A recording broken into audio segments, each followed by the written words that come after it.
Bonjour Monsieur Pereira, j'ai sorti le bateau, je l'ai monté en partie pour vous montrer un petit peu dans quel état il était, vérifier aussi que il manquait pas des pièces et que tout était bien voilà, à sa place.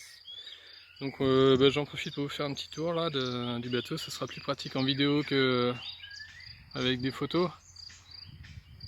Donc là on a le mât, je sais pas quelle taille il fait mais il est assez grand, hein. C'est un beau bateau déjà, c'est un beau 18 pieds, qui a vraiment une belle silhouette.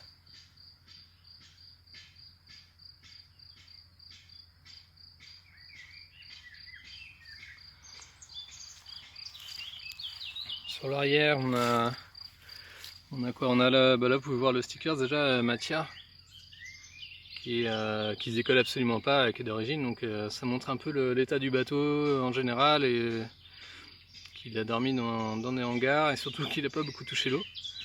Moi là pour l'instant j'ai juste passé un coup de jet d'eau, hein, donc je ne l'ai pas bichonné, poliché, etc. Si vous le prenez, je vous le vendrai plus brillant.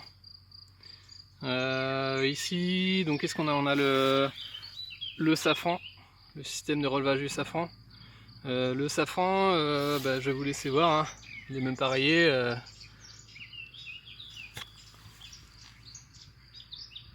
C'est bon, juste le bas évidemment. Oups. Le bas un petit peu très légèrement écaillé, bon, ça c'est obligatoire hein, quand on fait des bateaux qu'on arrive à la plage. Le système de safran, lui, il suffit de relever la barre comme ça et il descend. Il y a plusieurs crans, plusieurs positions pour le régler. En position mi-allongé ou complètement descendu. Voilà, ça c'est très pratique quand on arrive à la plage. Et donc voilà, pour le relever, il suffit de tirer dessus. Qu'est-ce que je vais vous montrer? Je vais faire le tour du bateau et vous verrez un peu l'état de la coque. Les stickers, ou pas les stickers, l'antidérapant ici, qui accroche bien. Hein. Il n'y a pas de souci, il se décolle très légèrement, mais il n'y a rien à faire là-dessus. On va... ici on a la dérive en aluminium, qui est assez longue, très efficace.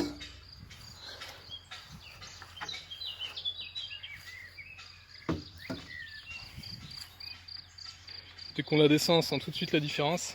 C'est impressionnant. Ça permet, on peut facilement la régler en hauteur et dans tous les sens. Ici, qu'est-ce qu'on a? On a le rail de l'écoute de grand voile. C'est du Arken. Le palan de l'écoute de grand voile, c'est un palan 8 brins.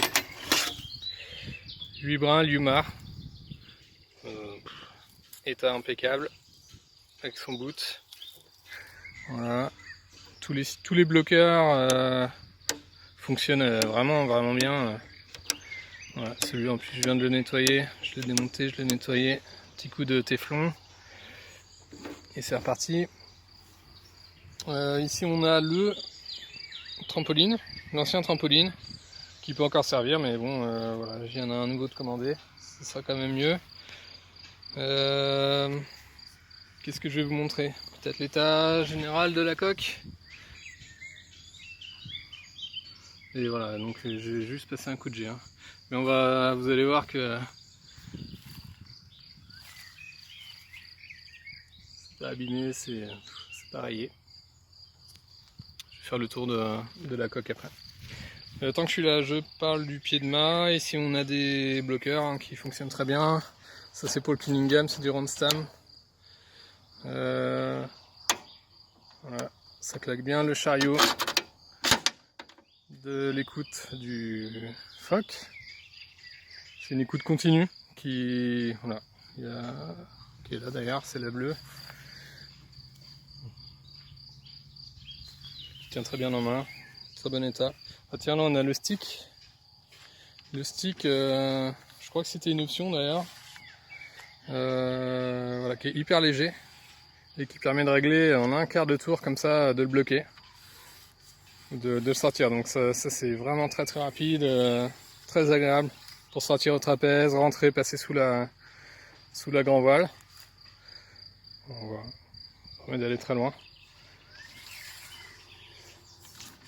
Et de régler facilement les safrans. La grand voile qui n'a pas de baume. Donc on risque pas de se la prendre dans la tête. Ça c'est très bien. Ici on a les boots que j'ai, qui vont avec le bateau. Les poulies, ça doit être les poulies du phoque. Je me souviens plus trop parce que ça fait déjà 4 ans ou 5 ans que j'ai pas navigué avec, que je navigue avec, et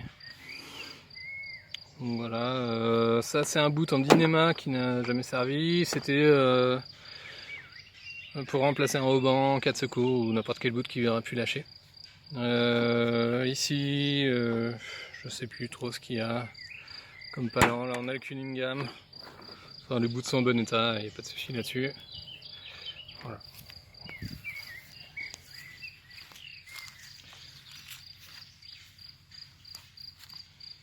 La mise à l'eau, avec ses très grosses roues, ça c'est vraiment top. Moi j'ai réussi à mettre le bateau à l'eau, à se faire la plage tout seul. C'est un peu sport quand même, hein, mais on y arrive très bien.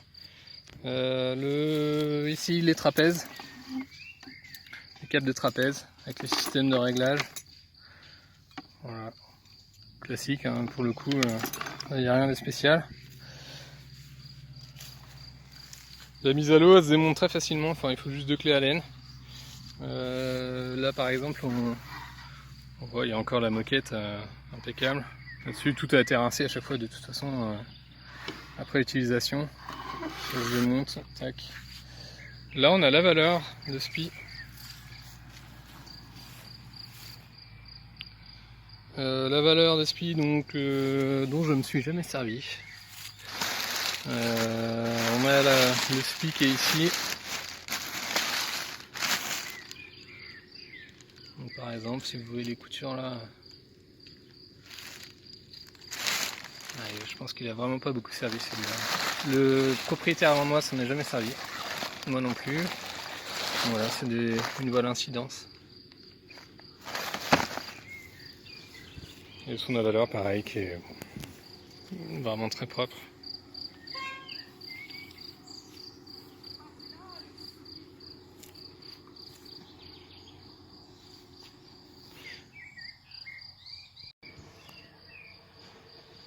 Je continue avec la coque bâbord pour montrer un peu l'état général. On verra mieux ce soleil parce que il veut bien faire la mise au point.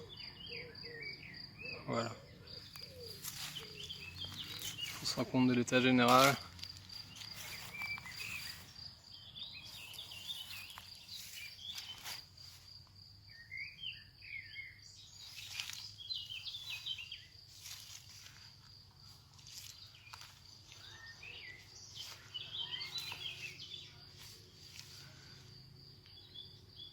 Et le sticker se maintient de ce côté-là, qui peut décoller non plus.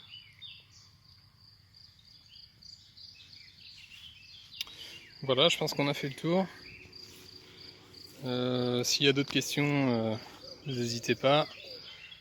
Je vais vous montrer les voiles voilà, que j'ai pas monté, comme j'avais pas installé la drisse au moment de mettre le mât. Donc, je vais vous les montrer tout de suite. Ça c'est juste le boot de remorquage que j'emmenais tout le temps et qui a déjà servi quand il n'y a pas du tout de vent. Voilà. Vous voyez la remorque par exemple, peut-être faire un petit tour.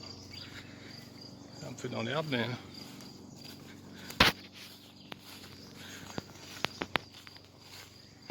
remorque Galva, donc voilà, il y a tout qui fonctionne là-dessus. Et le kata il tient vraiment bien. Ça marche très bien. Le coffre est vraiment grand. On met plein de trucs. Il n'y a que le bout dehors, pas le bout dehors, la valeur d'aspi là qui sort ici, qui rentre pas complètement dans le coffre. Et voilà. Donc avec ça on peut faire de la route. On la sent pas d'ailleurs quand on roule avec. Bon, je vous montre les voiles. Alors les voiles du kata. Je vous ai déballé ça. Voilà, je vais faire le tour. Hein. Donc c'est des mâts, je sais pas ce que c'est italien. US Giorgio Succoli. Donc c'est certainement celle d'origine. Voilà, ça c'est pour les palans du Cunningham. Donc elle est complètement lattée évidemment. Voilà. On va faire un petit tour. Je sais pas si on peut voir un peu. C'est général, enfin là juste simplement le cristal on voit à travers.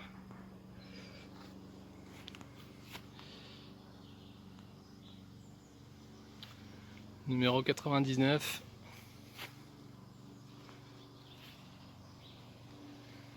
Elle est lattée jusqu'en haut et il n'y a que cette latte à enlever pour la rouler après. Et donc voilà, il y a un sac pour ranger les voiles. Avec le hook.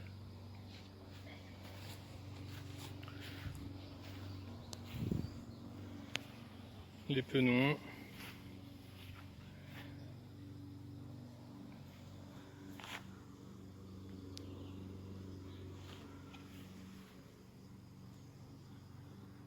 Voilà, et là on a le phoque qui est beaucoup plus petit.